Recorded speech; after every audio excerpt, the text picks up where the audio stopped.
Bonjour à toutes et à tous et bienvenue dans le podcast Stop à la charge mentale. Le podcast qui décode le stress et ses sources dans l'entreprise.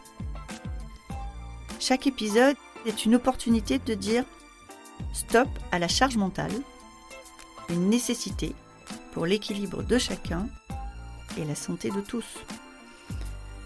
Je suis Magali Siméon, entrepreneur, experte du futur du travail et maman de 3 enfants. Alors, le stress et la charge mentale, je connais bien.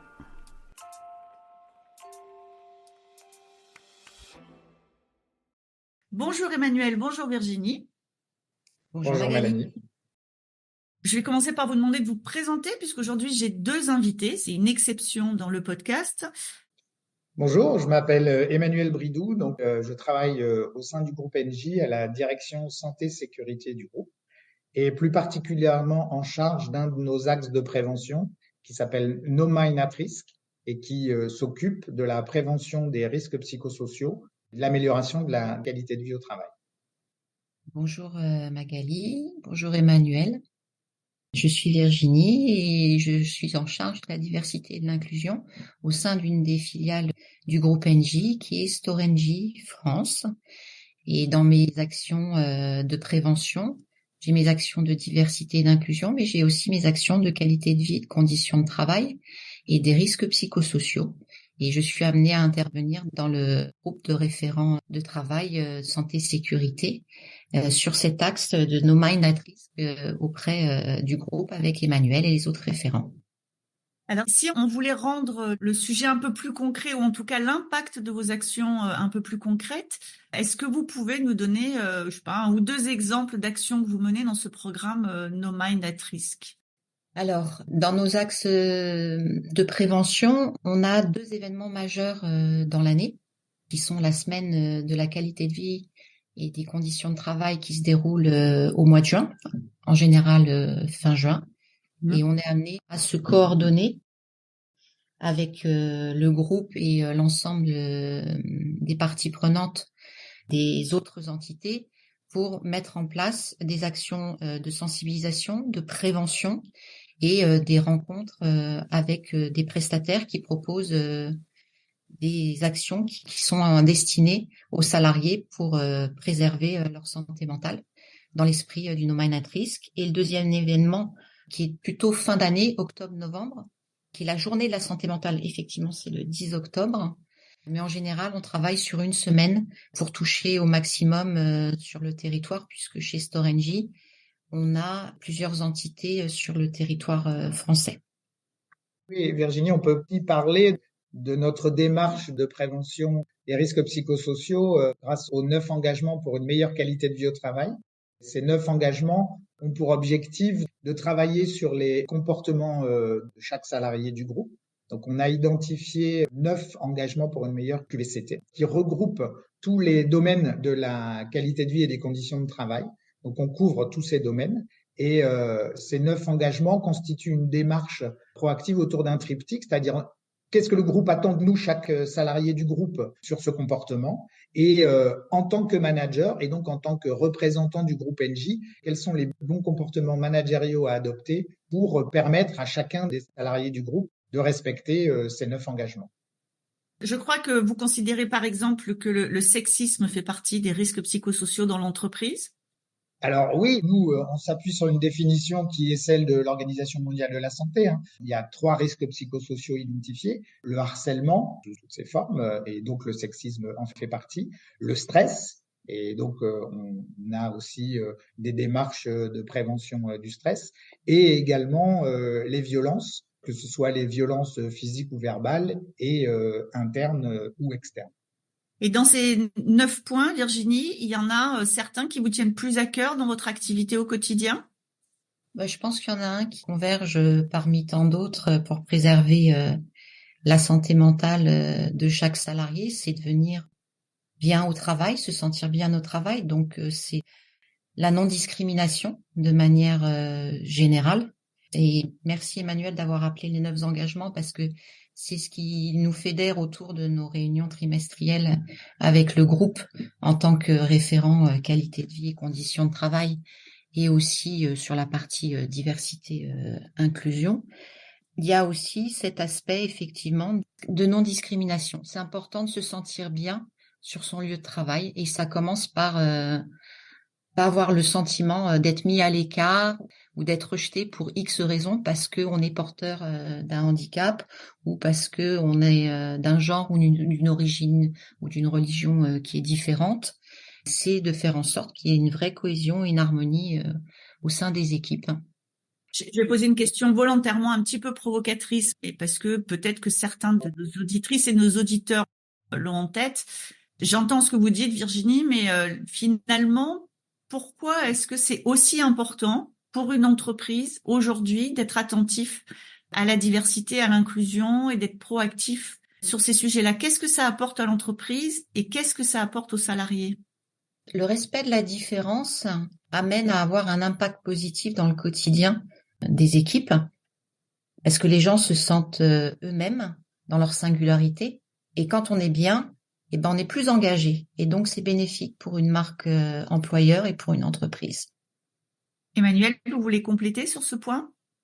Non, je suis complètement en phase avec ce que dit Virginie. Et puis, il y a aussi cette notion de retenir ce qu'on appelle les talents, c'est-à-dire qu'aujourd'hui, la nouvelle génération est très engagée sur ces sujets-là. Et si Engie veut être attractif pour faire venir les talents, il faut aussi qu'elle montre à quel point ces sujets non seulement font partie de ses valeurs, mais aussi sont pris en compte dans le quotidien des collaborateurs.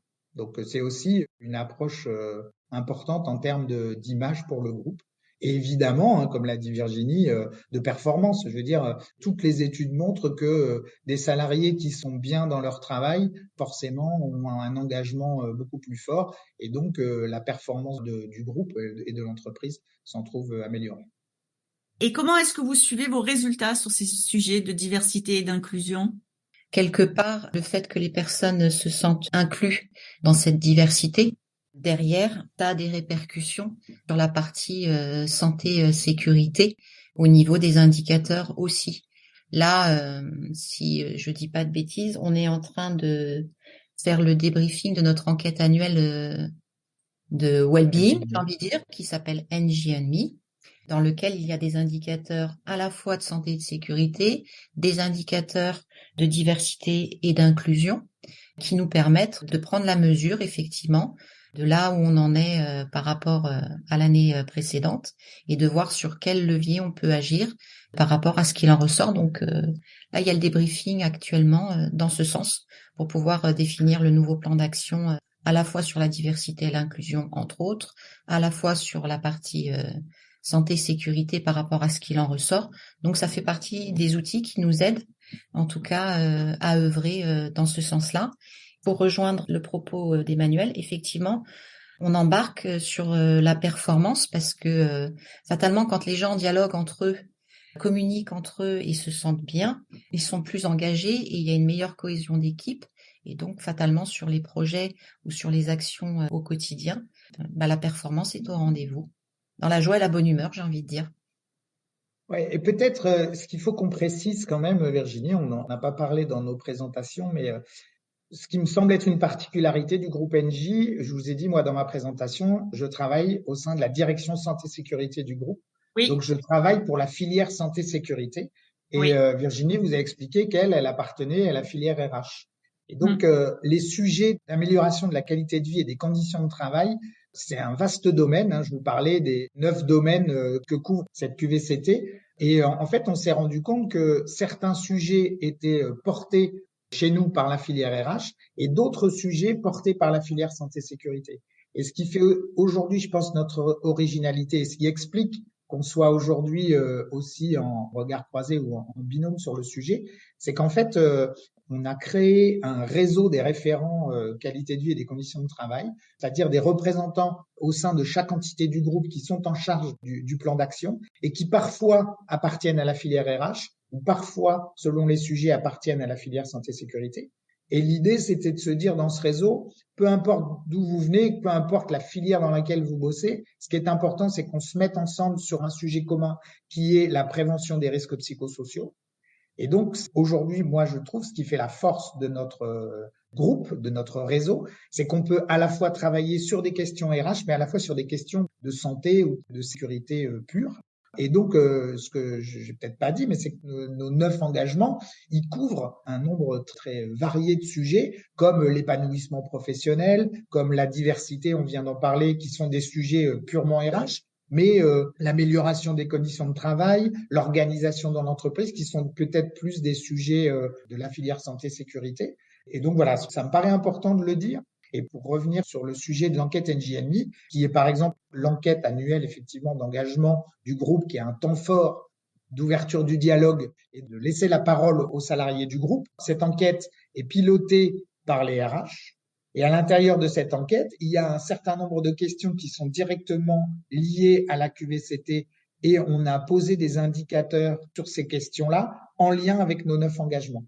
Ce qui permet d'avoir un pilotage opérationnel, même très opérationnel. C'est-à-dire chaque manager qui a une restitution des résultats de l'enquête NJMI au périmètre de son équipe est en capacité de voir au travers des 9 engagements quels sont les axes d'amélioration et de pouvoir mettre en place un plan d'action très opérationnel en disant, voilà, sur la question, je ne sais pas, par exemple, de l'équilibre vie privée, vie pro, du respect, de la bienveillance, des conditions matérielles de travail, du contenu de travail, de la charge de travail. Enfin, tous ces sujets sont répertoriés dans nos engagements et chaque manager a la possibilité d'avoir ces indicateurs à la maille de son équipe et de pouvoir collectivement avec son équipe mettre en place un plan d'action pour améliorer ces sujets.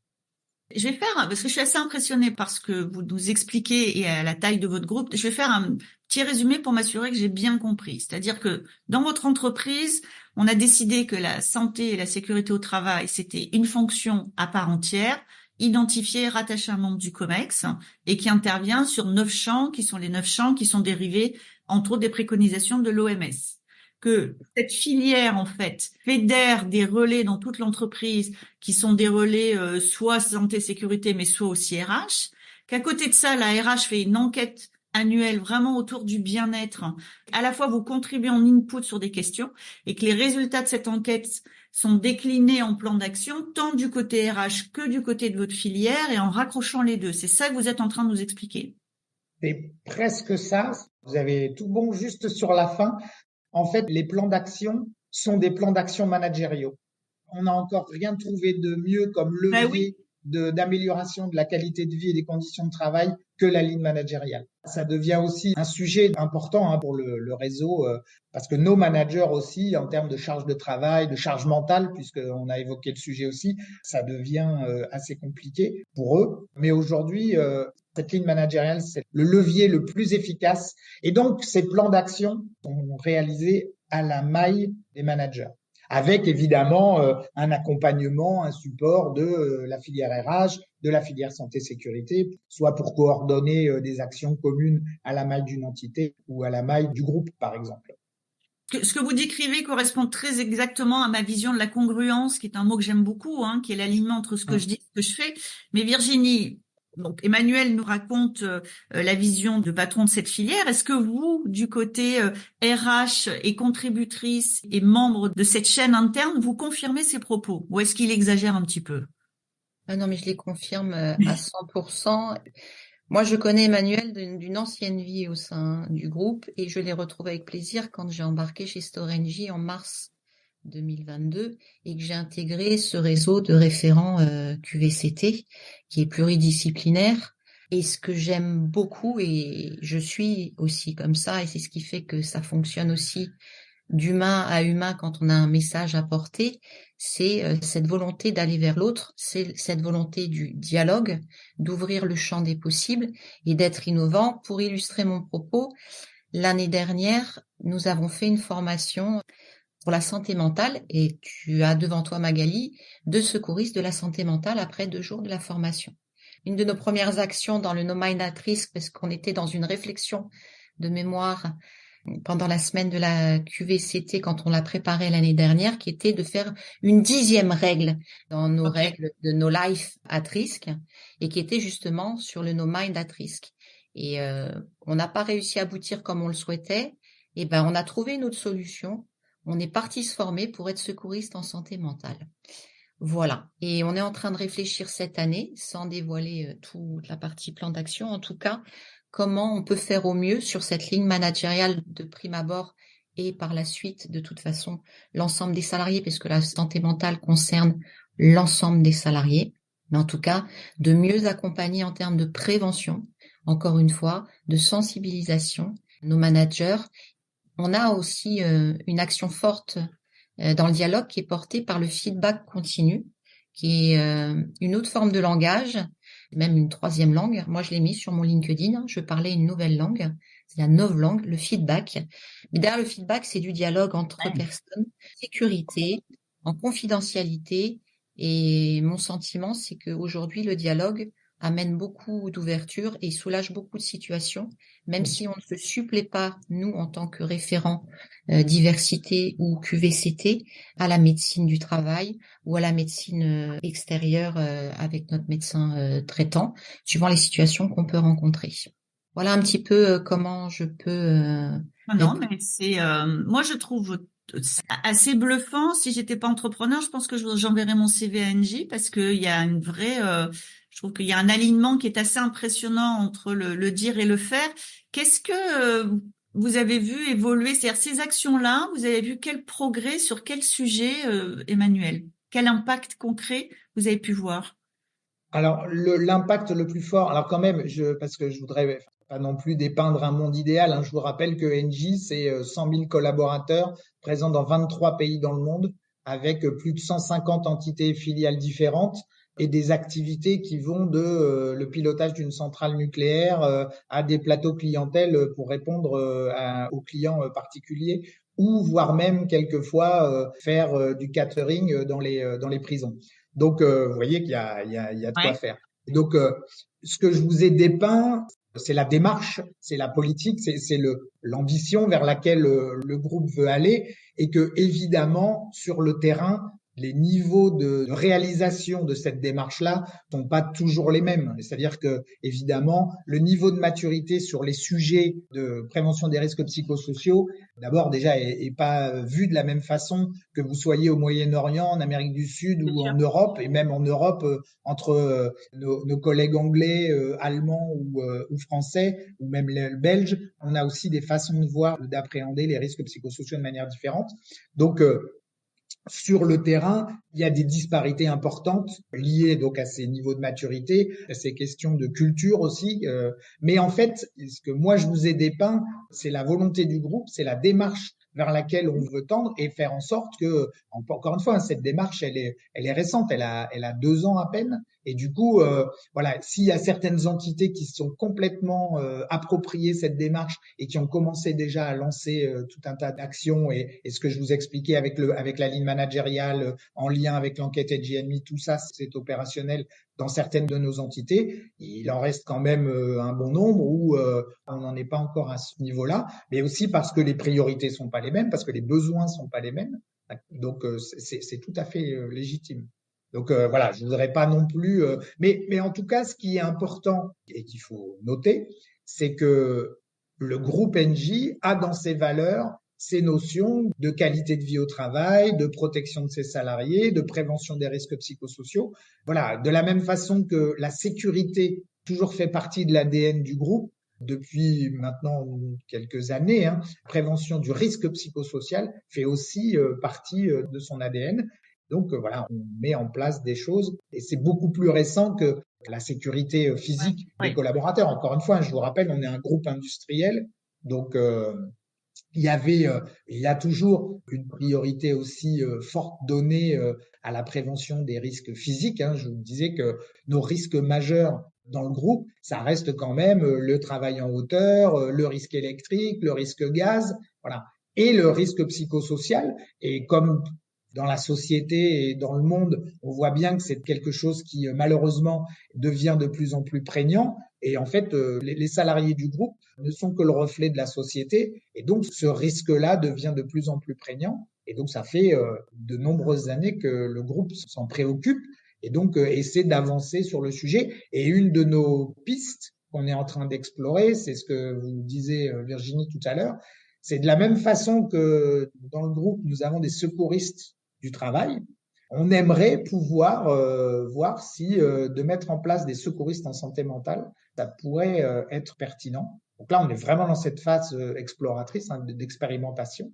Mais voilà, on travaille en tout cas ensemble sur le sujet et avec le soutien évidemment du COMEX qui est totalement partie prenante sur ces sujets-là. Et qui a fait la formation sur le secourisme en santé mentale? Alors là, pour l'instant, on est Pas encore? non, non, c'est pas ça. C'est que pour le moment, on est vraiment en phase expérimentale. Donc, on a pris quelques membres du réseau des référents QVCT qui ont une connaissance et une expérience du sujet un peu plus développée pour voir comment ça fonctionnait. On a refait une deuxième expérimentation d'une formation où là, on a commencé à intégrer les futurs stagiaires potentiels qui peuvent être, comme l'a dit Virginie, soit des managers, soit des salariés lambda, pour voir comment eux percevaient la chose. L'idée, hein, c'est de savoir où on va mettre le curseur, quoi. Voilà, un secouriste du travail, on lui demande de connaître les gestes de premier secours, hein, c'est le fameux protéger, alerter, secourir. Donc c'est vraiment, on lui demande absolument pas d'être médecin, d'être infirmier ou quoi que ce soit. C'est vraiment quelqu'un qui connaît les gestes de base pour maîtriser une situation qui vient de se poser. L'idée du secouriste en santé mentale, c'est un peu la même chose, quoi. On voudrait des gens qui soient en capacité d'accueillir une potentielle situation de RPS dans le cadre du travail avant qu'elle ne dégénère et de pouvoir accueillir cette situation et d'orienter la personne vers les bons acteurs du groupe, hein, puisqu'on a la filière RH, on a des lignes d'écoute et d'accompagnement, on a des psychologues du travail dans certaines de nos entités, on peut avoir les assistantes sociales, en France particulièrement. Alors, pareil, hein, moi, il faut avoir un raisonnement monde, puisque le groupe, je vous l'ai dit, est présent dans 23 pays. Mais on s'appuie aussi, et c'est ça qui fait la richesse du réseau, en tout cas pour moi, sur des gens comme Virginie qui est dans une entité opérationnelle et avec qui on essaie de tester des choses, quoi, en se disant tiens, est-ce que ça marche, avant de pouvoir le proposer de manière beaucoup plus globale dans le groupe. Hein, vous voyez, on peut difficilement se dire à partir de demain, on va former des secouristes en santé mentale dans tout le groupe, dans les 23 pays, dans les 150 entités. Donc on teste avec des entités et des gens comme Virginie pour voir la pertinence des actions qu'on peut mettre en place. Et puis ce qu'il faut dire aussi, c'est que ces sujets-là sont des sujets très opérationnels. Et il y a aussi un mode de gouvernance très décentralisé. C'est-à-dire que Virginie, au sein de Storengy, elle est totalement libre des plans d'action qu'elle peut mettre en place, parce que le diagnostic qu'elle a pu faire au sein de Storengy sur la question des risques psychosociaux n'est forcément pas le même s'il peut y avoir des points communs, mais globalement, ça n'est pas le même que ce qui peut se produire dans une autre entité où on fabrique des lignes à haute tension au Brésil, par exemple. Vous voyez, et donc, aller plaquer une action du groupe pour prévenir les risques psychosociaux, enfin, ça c'est mon sentiment, ça aurait pas vraiment de sens et ce serait certainement pas très efficace. Et c'est aussi ce qui explique que on a des niveaux de maturité, et je vais vous expliquer dans ma démarche, où voilà, dans certains endroits, le risque est peut-être moins prégnant et donc voilà, il y a peut-être moins besoin d'investir sur ce sujet-là que dans d'autres entités.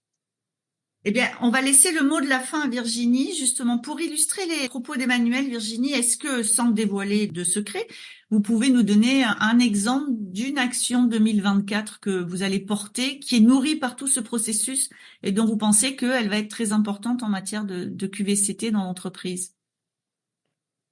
Eh bien, pour le mot de la fin, étant actuellement off pour mon cancer du sein qui a été découvert en mars 2023, mon plan d'action, je vais le mettre en place à partir de la rentrée septembre.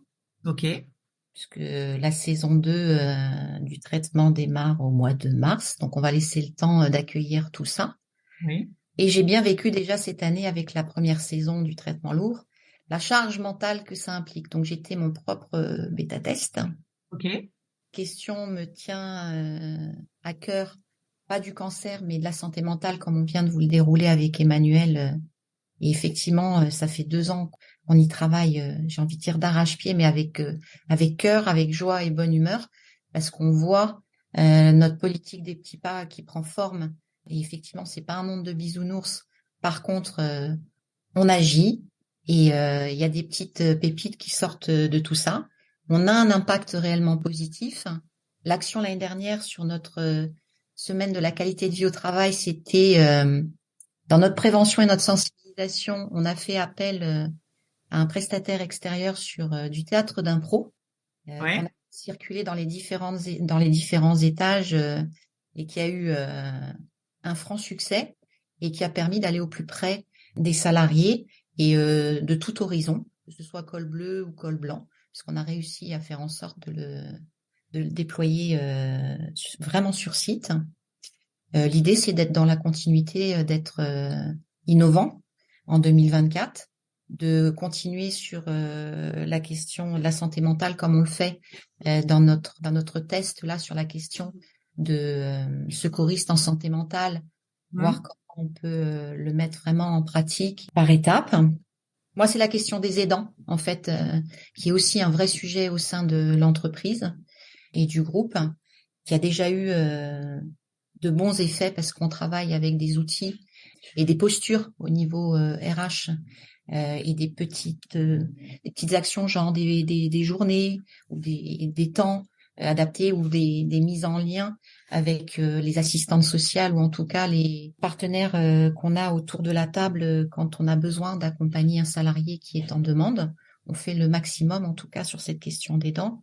Ça fait partie de l'équilibre vie pro, vie perso. Et aujourd'hui, on est dans une société où il arrive beaucoup de choses, que ce soit la santé, que ce soit l'accident, que ce soit la maladie, que ce soit une question dans l'entreprise parce que effectivement, ça se passe plus ou moins bien, des réorganisations, des choses comme ça. Et la santé mentale est touchée et des personnes tombent, j'ai envie de dire. Et c'est la partie perso qui est touchée. Oui. Et donc, on peut devenir aidant d'une façon ou d'une autre. Et ça, c'est important, quel que soit le salarié. En tout cas, pour moi, en l'ayant vécu pleinement cette année, ça m'a vraiment mis en exergue que c'était plus qu'un sujet à accompagner en 2024. Et on touche pleinement la santé mentale quand on est sur les aidants. Je vous remercie tous les deux pour ce partage vraiment très authentique. Je me suis régalée. Merci Virginie pour la confiance que vous nous accordez en vous étant confiée ainsi. Je suis touchée aussi. Donc, merci à tous les deux. Merci à vous. Merci de nous avoir proposé ce temps d'échange et c'était un réel plaisir de le faire tous les trois. C'est une belle action de prévention et de sensibilisation encore et qui nous correspond en tout cas. C'est ce qu'on fait dans notre quotidien et on a plaisir à le faire. Donc merci. Merci. Merci beaucoup d'avoir été avec nous aujourd'hui. Cet épisode vous a plu ? N'hésitez pas à me laisser une note. Envie d'en savoir plus ? Abonnez-vous directement depuis votre appli de podcast préféré. Et si vous souhaitez me confier votre histoire sur le stress en entreprise, contactez-moi via notre site Lily facilite la vie. Le lien est dans la description. Je vous donne rendez-vous la semaine prochaine pour un nouvel épisode de Stop à la charge mentale. Merci et à bientôt.